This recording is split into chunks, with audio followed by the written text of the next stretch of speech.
It's rolling on the Jesus. 100th. Yeah. rolling. Keep rolling. Yeah. Move in, now move out. Hands up, now hands down. Breathe in, now breathe out. Gunner's Tell having me a what you moment. want to do now. We're rolling. You don't remember Limp Bizkit? I mean, I don't remember that much of Limp Bizkit.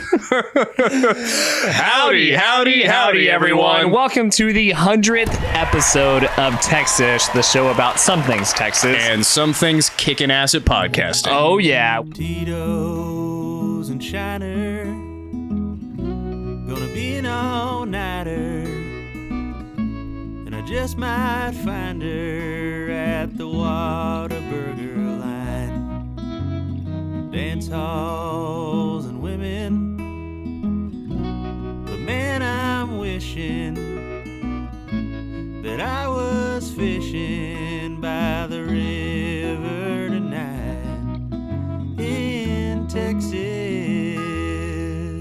We are so excited to bring our regular programming to you today, brought to you by a little bit of Buc-ee's. A little bit of Buc-ee's paraphernalia for the 100th episode. Blah, blah, blah, blah, blah. Also brought to you by a couple of our not sponsors. Not sponsors. They don't sponsor us. They give us zero clout, zero money, and all the attention. No money at all. No cloud, no followers, but we still love our not sponsors. Gunnar Bear, who's our first not sponsor? Our first not sponsor for today's episode is Staying Hard by David Goggins. Staying Hard by David Goggins. The finest in Jim Bro erectile dysfunction. Staying Hard by David Goggins. Who's going to carry the loads? Who's going to carry the loads?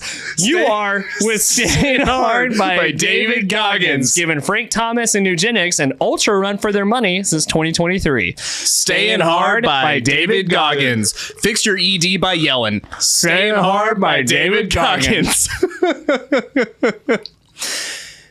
Those are salt pills, by the way. It's not actually Better than the competitor Keep Hammering by Cameron Haynes. That's actually a dildo. Anyway, Staying Hard by David Goggins. Who's our other not sponsor for today's episode? Our other not sponsor for today is Bluebell. Bluebell. I don't care how many times it gets recalled. I'm going to die fat and happy eating full of Rocky Road. It's Bluebell. Oh, I was going. Oh, I thought you were going to go. Usually you go two or three, well, I and was then going to try this thing where it's the best ice cream on the planet. Don't care what anyone says. It's Bluebell, named after a Texas wildflower, not the bluebonnet. It's Bluebell. It is better on a hot piece of pecan pie than any hot piece of anything else on the planet. It's Bluebell. Your church function, graduation, and funeral isn't complete without a pint of Bluebell. Suck it, Blue Bunny. Bluebell. You know, I feel like a giant when I eat the little like tiny things. So you know, good. you've got like the little like the actual The single kids cup, serving, yeah, with the wooden spoon. and you know what's real fun? Okay, so take the kitty cup, the kitty cup of Bluebell. You're welcome, everybody. This is free. Summer's coming up. You want to keep the beach bod, so you don't want to do what I do, get a gallon and just eat the whole bucket. Get the kid cup. And then get a little cast iron skillet, one of the actual tiny like for one egg, the 1 egg cast iron skillet. Yeah, put blackberries in there with a little bit of sugar, sure, so that they caramelize a little bit. Yeah. Scoop those out on top of the Bluebell. Sure, Scoop. So super good. Bluebell. You made that really complicated. How did I make that complicated? That was so many steps to say caramelize some blackberries and put them on top. That would have been so Sorry much that easier. I'm not a chef, Seth. I mean, hey, I don't know, man. I didn't know that's what caramelized hyper meant. specific. Okay, so if I say here's everyone my go problem. caramelize blackberries, would they do exactly what I just said? Fine. Stop it. Okay, Stop fine. it. All you had to do. You got why do I have to get the tiny skillet? Why can't I just do it in a regular skillet? And then the misdirect, you have the tiny skillet. Why wouldn't you put the ice cream then over the skillet? Like, why do I have the tiny skillet if I'm not going to implement it for some reason? Valid points. Thank you. Here's why. You portion a lot more correctly when the thing you're cooking in is to size. What if you do too many blackberries? Then you have extra and you invite a friend over, you give them their own little now we Bluebell. need a pint of ice cream. We started with now the we have the size. little kid one. You're complicating I'm just this. saying. You're making this complicated. I You're feel making like this a giant. complicated. I You're making this complicated. I want to feel like a giant and eat a tiny little thing with a wooden spoon. That's all I'm saying. Don't take my advice and make your experience better. Anyway, do you want to hear about what happened once upon a time in Texas history? Once upon a time, where what happened? What happened?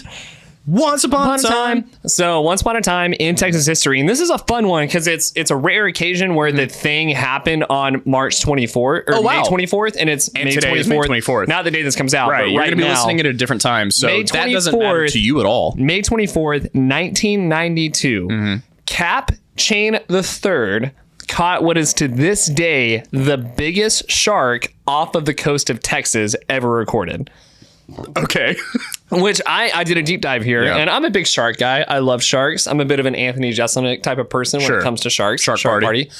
And I never really actually dove into what are some of the biggest sharks caught off of Texas. I know that there are some bigger species off the coast of Texas, but didn't realize how big they got. I didn't realize that tiger sharks can make their way up into the Gulf. Hammerheads are found sometimes. It's not the small mako, but it's like a pygmy mako shark, which is still about 5 feet long. They're real cute. Bull sharks every once in a while. Tiger sharks have become incredibly frequent in Texas waters over the last 30 years. Okay, did they tell you why? It's because of basically not global warming, but like the warming of the Atlantic going into the Gulf. Okay, so it can carried a little bit more into the Gulf. And there's just all the rigs create these ecosystems where there's a lot of rigs have a lot of like hammerheads and like because there's a lot of food. It's a great ecosystem, honestly. But this guy caught a 13.5 foot long, 1,195 pound tiger shark off the coast of Texas. To put that in perspective, because I think we sometimes think we know how big something is. 13.5 feet is if you took Staying Hard by David Goggins. Stay Hard by Also, how was the carry? That was really good. That was really good. I did ruin it by telling you. Well, but like you know what? I still didn't know it was coming. So David Goggins. 13.5 feet long is if you took 2 queen size beds and put them together at the head and the foot. Right. That's how long. Wow. And that's as heavy as my Honda CRV. Yeah. That is how big that fish was. That's insane. And he caught it by himself. That's like on a rod and reel. On a rod and reel on a boat by himself. He wasn't with a party. He wasn't with a group. He was just out fishing by himself and just caught the biggest tiger shark in Texas history. How do you think you feel whenever you like reel that in? Scared as shit. Right? Especially when you're like, I have to finish this. Yeah, you've been fighting it for like 5 hours, and you're just like, this thing is gonna kill me. And I don't know what it is. This thing is gonna sink my boat. This is either the Titanic or something. I'm either hooked on a freaking ship liner right now or a giant tiger shark. So, biggest tiger shark. Wow, this day in Texas history. This day in Texas history. It happened that time in 1992. You want to hear about our small town of the week? Small town of the week. Where is it? Where is it? All right. Our small town of the week. I try not to look at phones and stuff, but this one was just... No, I get it. Yeah. Seldom do I find anything other than a Wikipedia page for some of these towns. I found this obscure, weird places to visit in Texas site, and the way it listed this, it was too funny to not just go verbatim. So our small town of the week is Miami, Texas. Miami. Summer's coming up. I know everyone's wanting to go to Miami. So we're gonna go to Miami, Texas. And what? So the name. Sometimes I just drink too much coffee, and it's like, wow. Like, whoa. It's like, whoa. It's cocaine. It might as well be. So the name Miami. Yeah, there you go. Hey. The name Miami is said to have been Alcuin for sweetheart, hence the motto "Sweetheart of the Plains." Okay. They are unable to discover why an Algonquin word would have been used in the wilds of Texas, but it is known the words are transported. Squaw, Papacy, and Wampum, we are told, were words from East Coast tribes that traveled west to the settlers. So that's how we got the name Miami. Here's a timeline of significant dates in Miami, Texas history. 1879, town begins as a humble half-dugout stagecoach stop between Mobiti and New Mexico. 1887, town was plated. 1888, population rises to 250 with all the amenities of a thriving town. 1889, Roberts County was organized and declared county seat, but the election was contested and Parnell became county seat in 1898. 1894, first newspaper comes out, the Weekly Echo. 1898, county seat moved to Parnell. 1907, bank opens. Where'd they keep their money before that? On the mattress? Freaking ghetto. 1910, schools open. I think it just means school. There was one school. 1915, population reaches 700. 1923, first Roberts County Fair is held. Aww. with all 200 people. 1930s, libraries started in the courthouse basement, so clearly not a lot of reading going on. 1968, a tornado destroys the town of Miami. That's and pretty then much it's over. Well, to this day, though, the biggest thing that we can pull about Miami, and June's coming up, y'all, so be ready for this. By the way, Miami located a bit in the Panhandle outside of Pampa. They have a yearly Pampa. Miami and Pampa. It'd be funny if it was Tampa. Right, Pampa Bay. So Miami has a cow calling contest each June in the city park. So if you're going to Amarillo or Lubbock in the next couple of weeks and you hear a whoa, you'll know. Give me your best cow call. Cow call or cow sound? Cow. Two different things. That's okay. Give me your best cow call. Yeah. I just thought of so many meme things. All right. Okay, fair. So ask me again. All right, Gunnar, what is your best cow call? Lena Dunham, come here. Give me yours. I can't follow that. Oh, I don't know. man. I don't know if I can follow that. Call back. Gotta love a call back to 3 months ago. Oh my God. Technically, that's a whale call. Oh, you are right. So my best cow call would be, hey. And then I would just throw a bunch of hay everywhere. I'd just pull I'd pull my best Fluffy and just be like, Mirror. Hey. Now give me your best cow noise. All right, cow noise. Moo. That's actually that's not bad, right? That's not bad. That's really good. I can't follow that. Oh well, hey, you know what? You were funny, and I'm accurate. I'm lactating. Oh man, who's our badass of the week? Our badass of the week. I was drinking badass of the week. Funny enough, I could not find anywhere I looked, and I did look for a while when he was born. Okay, this guy's name is E.F.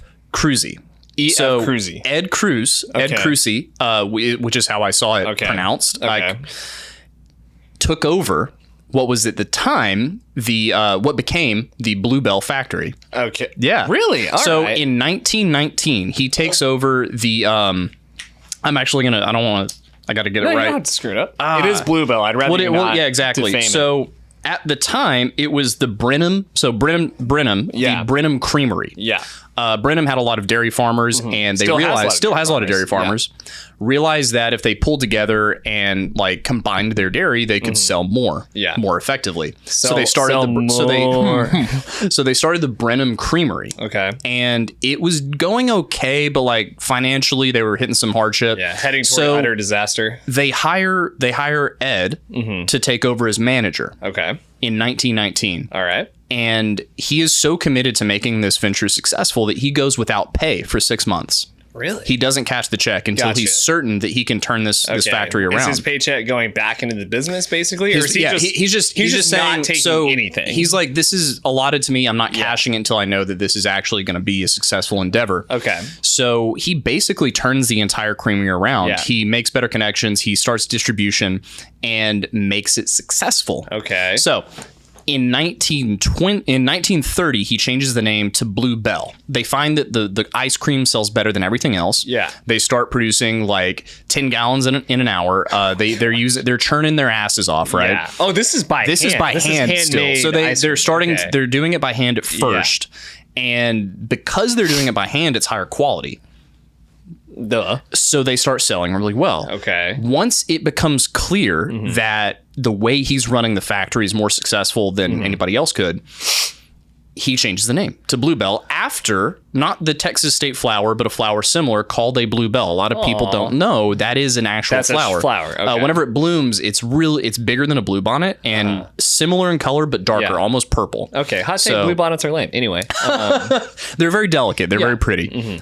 So he he's running the business, and he makes Bluebell the second, right now I think it's the second most successful ice cream in the United States as far as sales. And here's me being a Texan. Who's first? Dryers, I believe. Dryers? Yeah, Dryers. I believe they sell more. Who buys it? I guess there's a whole other country and this outside of Texas, but so this guy turns around what is a creamery, and makes it into an ice cream specific, manufacturer. And the reason that they're so successful is because he was committed to doing things slowly. He was famous for saying nobody got lost on a straight road. That's right? not a bad point. It's not a bad point. Can you imagine Gary Vee saying that, by the way? Yeah, no, right? Just not sexing it up and just saying, like, yeah, nobody gets lost on a straight road. That was Gary Vee. That was good Gary Vee. That was good Gary Vee. You know what I like? Ice cream.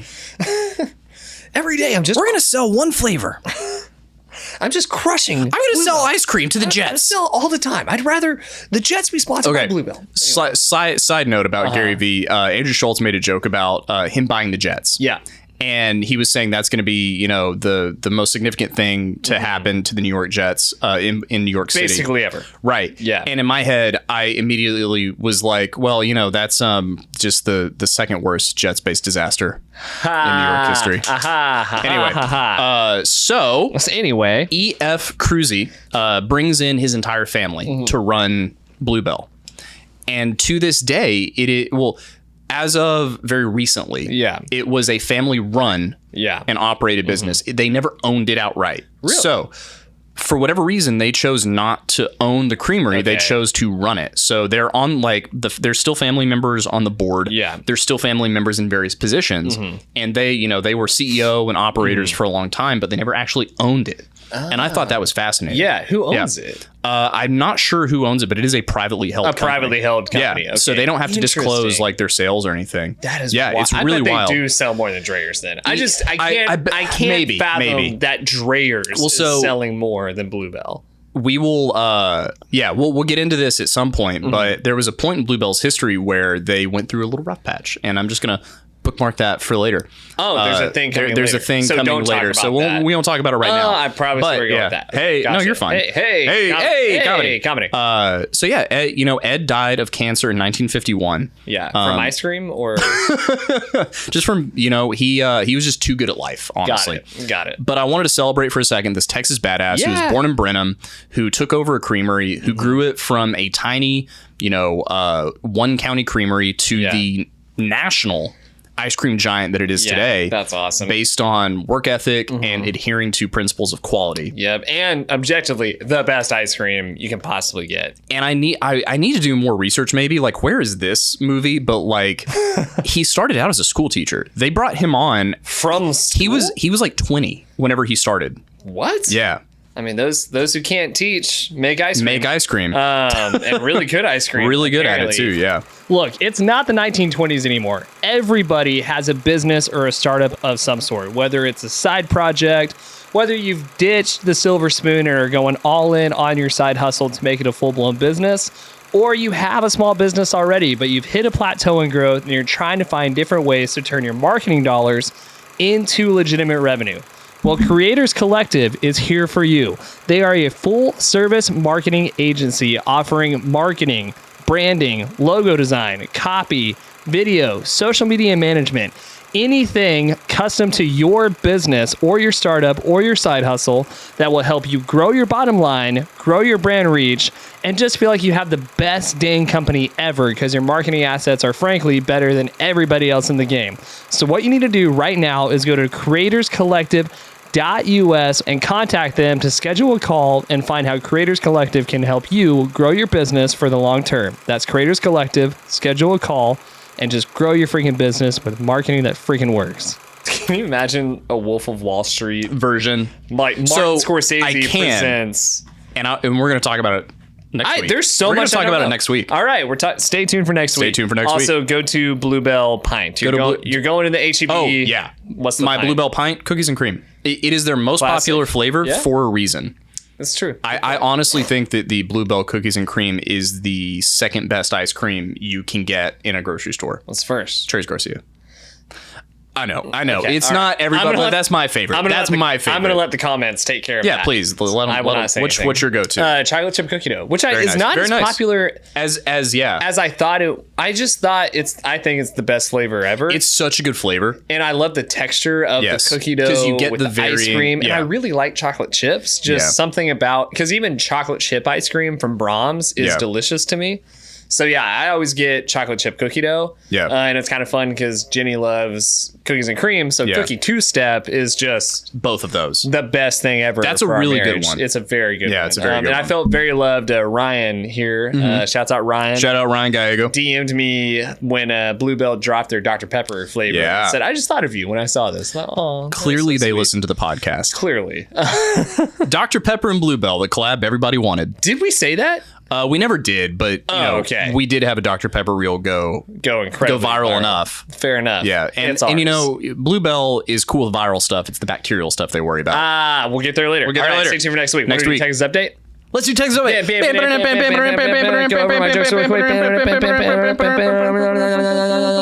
Freshly waxed dolphin and tech millionaire Bryan Johnson made headlines again this week for swapping blood with his 17-year-old son. And for his next trick, he'll test further on the spectrum than Elon Musk. In related news, groundbreaking research out of Harvard confirms that everybody obsessed with contrast therapy and biohacking is still going to die. It's groundbreaking research. Groundbreaking research. Speaker of the Texas House, Dade Felon, who looks like if Jimmy Neutron became a mortician, was accused of running the floor while intoxicated last week.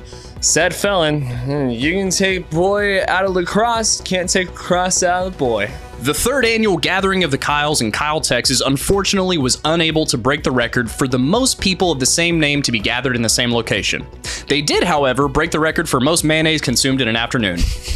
And that was totally Kyle. That was totally Kyle. Oh, I forgot about Totally Kyle. Is he dead? Have you seen the Drake Bell stuff? Like, there's a lot of iffy. Like, well, he's had a bit of a. He's had a bit of an Amanda Bynes couple of years because Josh Peck had a glow up, and it's like every step that Josh Peck took in the right direction, Drake Bell took in the opposite direction.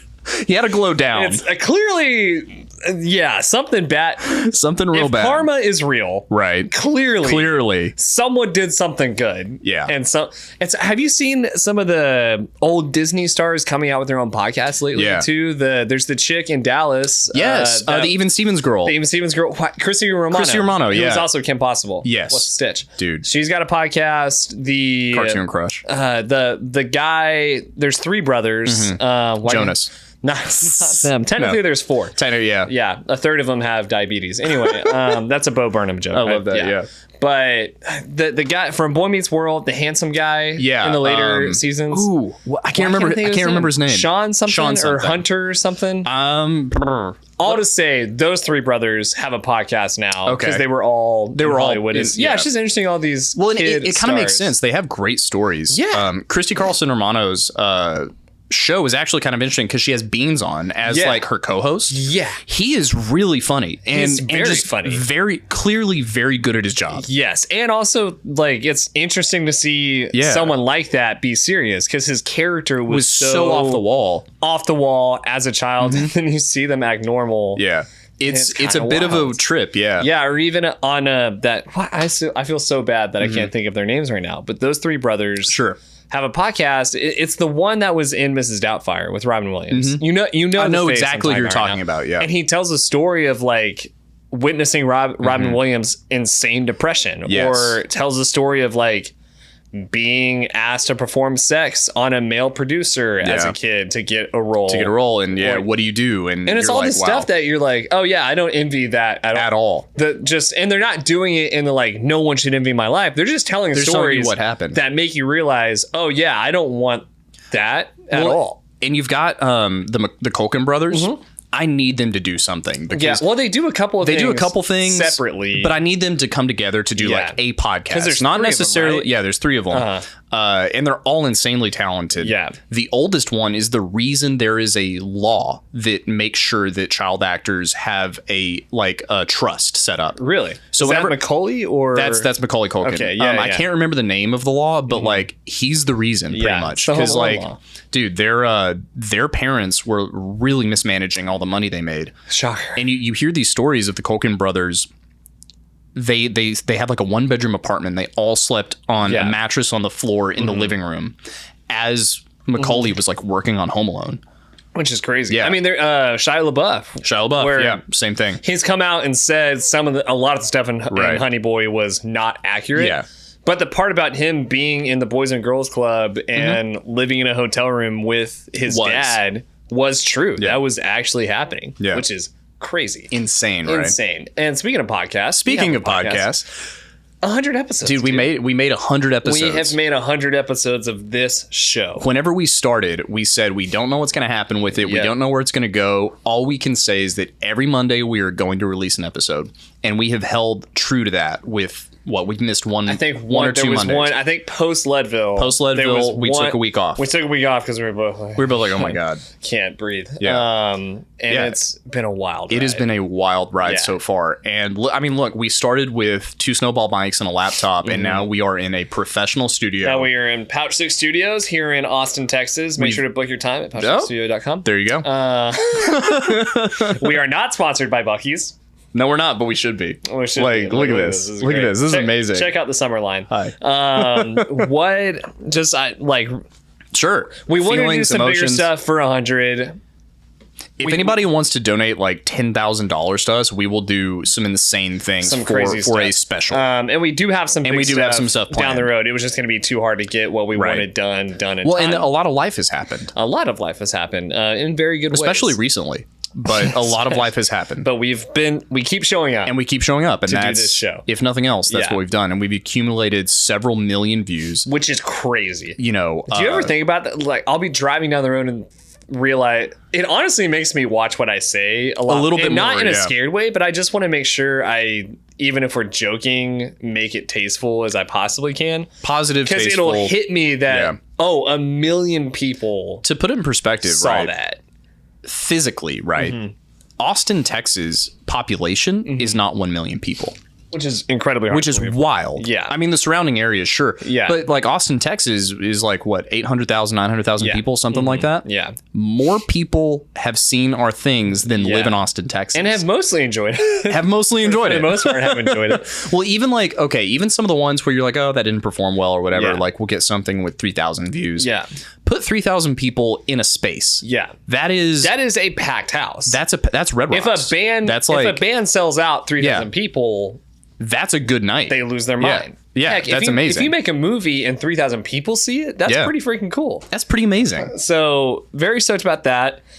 Without getting too self-indulgent, we just want to celebrate 100 episodes. What has been your favorite moment in Texish podcast history, and what have you learned by doing 100 episodes of Texish? Of the many things you've probably learned. Sure. My favorite moment has to be the first time we hit record.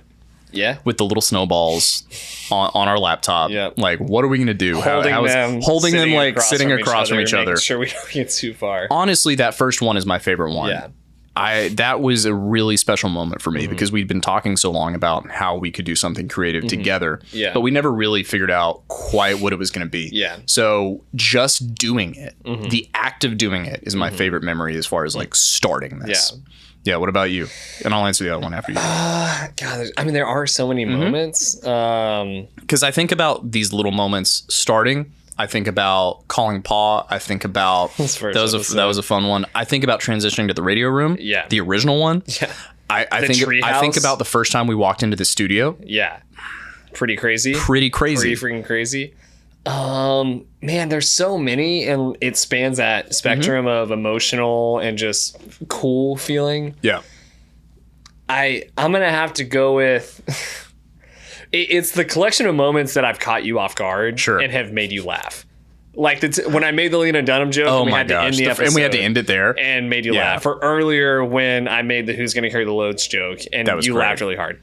All of those moments, just making my brother laugh, have been just honestly, like from an emotional standpoint, it's just fun to come in here and make my brother laugh, because we do this all the time, but doing it this way has just been really fun, and has just filled my head with all these little flashbacks that if I'm having a down day, I'll think of this. I'll think of this moment a year ago where we said something, or you said, just the moments that we're laughing in this room or in the treehouse or in your room. Just make my heart happy. So it's similar to the act of making it, but specifically the laughter that we've had making the show. Oh man. So As far as things I've learned, there's so many, so I can't choose one, but I've definitely, in a way, I feel like I've learned what my purpose is.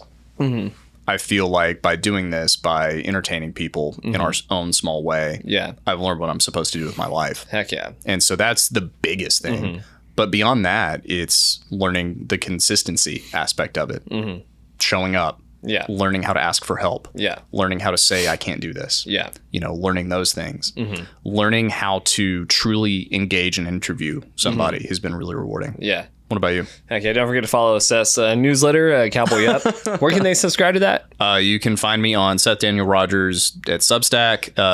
Seth Rogers, Cowboy Up. Link in bio. Link in bio. All right, cool. Whatever. Check that out. If you find it, you find it. He's sharing a lot of what he's learning. Is learning. It's a great newsletter. I read it. I think it's great. The way I like to put it is, I've messed up a lot in life, and I hope I can help at least one person not make the same mistakes. Hey, there you go. I think it's, again, similar to yours, and it's twofold. I have definitely learned that I really enjoy entertaining people, and that sounds weird to say, but it's there's a thing. I've learned that I feel like I'm in a sweet spot when, again, I'm making you laugh, or we're making the guys here at the studio laugh, when we're meeting Uncle Laser and Zach Tellender and making them laugh. Well, even like when we walked into the studio today, there was somebody we'd never met. And I think you and I slipped into that mode. We just slipped into, all right, it's podcast time. And we entertained Danny and Ryan for like 15 minutes. And it just feels fun. It feels better than anything else. And it's not in I want to be famous. No. I want to. It's not that thing that people that become famous that I want to be. It's just, I love entertaining people.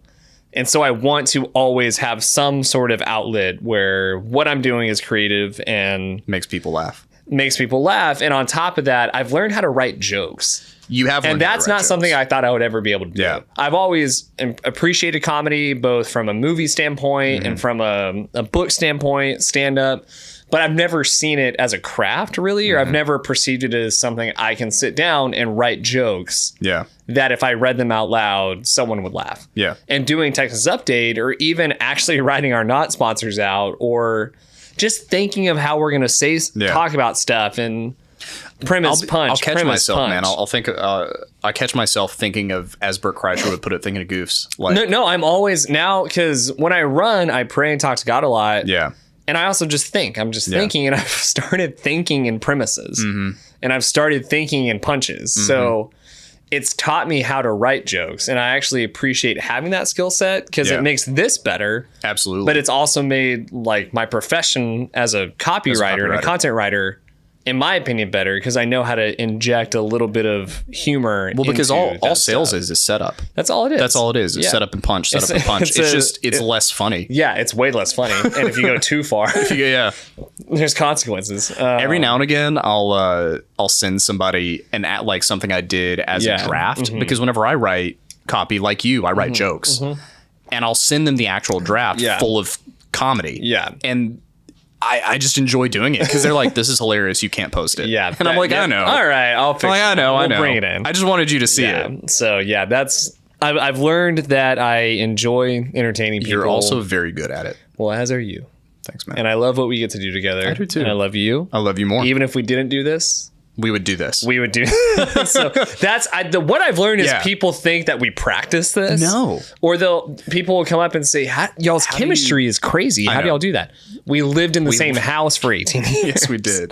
This is just what it sounds like. And admittedly, I do think we have a special bond as brothers. Yes, of course. That is different than some people's, what they're used to. Yeah, I mean, who else could hit me in the stomach with an 80-mile-an-hour fastball when he's 10 and I still hug you? Who else could kick me in the face before church for no You fucking were on reason? the toilet for Is that what it was? It's because you hit me in the stomach with the baseball. No, that was before that. Oh, so that you was hit way me in the stomach. That was after. Because I kicked you in the face. These are like years apart. Sorry for the abuse. Yeah. I just want to point out those are the only instances where Those are the only instances instances of physical violence. Yeah. There was the time that I sprayed you with a water hose. Oh, and I fell off. And you fell off. Yeah. And so then you rat-tailed me with a wet towel. I did rat-tail you with a wet towel. Immediately in the same spot that you hit me with a baseball. So something about the solar plexus. Yeah. You say this like it happened back to back. That These are one so did far happen apart. back to back. The the baseball and the rat tail. Yeah, those were far. Yeah. You set it up those like were far those apart, were far apart. But the fence and the rat tail. Oh yeah, that was were like immediate. Within I was 5 so minutes. mad. You were very angry, dude. I thought I was gonna die. Yeah, like I fell on my back on the concrete. Oh, you're bringing up your back again. Oh, well, that's where it happened. Oh, so it's my fault. It's your fault that you're in pain. Well, I just remember I fell and I was like, well, this is how I die, clearly. And I got the wind knocked out of me and just like I couldn't get up and I was like, oh, I'm paralyzed. You never told me. Yeah, I was so mad. Yeah, and it was such a little brother moment because I was spraying everybody with the water hose and I sprayed you and then you disappeared and I just carried on. You know what's funny? I genuinely don't remember rat tailing you. Like I don't remember it happening. I remember. I remember the baseball. It must have been so violent that you've blocked it. Maybe because it was bad. It was brutal. It was brutal. I mean, I'm sure it wasn't as bad as falling on concrete on your back. Sure, but maybe. I'm also younger. And you're also small. You're such a little brother. Gosh, you somehow make your initiation of violence my fault. Look, man, I just had a lot of ear surgeries. Yeah. I had a cleft palate. I know you did. You came into the world. Seth. Okay, let's conceptualize this really quick. You came into the world unable to speak, and now you speak for a living. Yeah. There's something about there's that. Something There's something really there. twisted. There's something really twisted there. And narcissistic about that. Did you have to go to speech classes? Yeah, for 2 years. Cool. Do you not remember how he used to say my name? Because No, mom and I dad don't. are real smart. Yeah. I'm going to do it. Do it. Ladies and gentlemen, I thought I'd never do this. And it kind of makes me wince anytime people... I'll tell people I had a cleft palate. Right. And they'll ask, did you have a speech impediment? And I say, yes. And then they go, did it sound like this? Gonna watches. Yes, it sounded like that. I couldn't say my R's. Do you know what I remember? What? Chocolate bunny. Okay. That's what I remember. I couldn't That's talk. what I remember. I get it. I'm disabled. It's a whole You're not thing. sensitive about it at all. The really best, not. like, okay, we never know what somebody else is going through. I don't remember you having a speech impediment ever. Yeah, I mean, mom and dad like, speech therapy. fast. They took care of us. Yeah, I mean, they it was, really did. Yeah. As soon as I had a cleft palate, it was, what do we have to do to fix that? Yeah. It's going to come with speech problems. How do we? When do we? Some of my actual first lucid memories are of speech therapy. Yeah. Legitimately. Yeah. Just because that's how early we were doing it, so that I could speak. Yeah. In general, and the joke is I didn't talk for 2 years, but I couldn't. Yeah, fair enough. Making up for lost time. Making up for lost time. What's my excuse? I was probably talking over you. Oh man, that's what it was. I was just yelling a lot.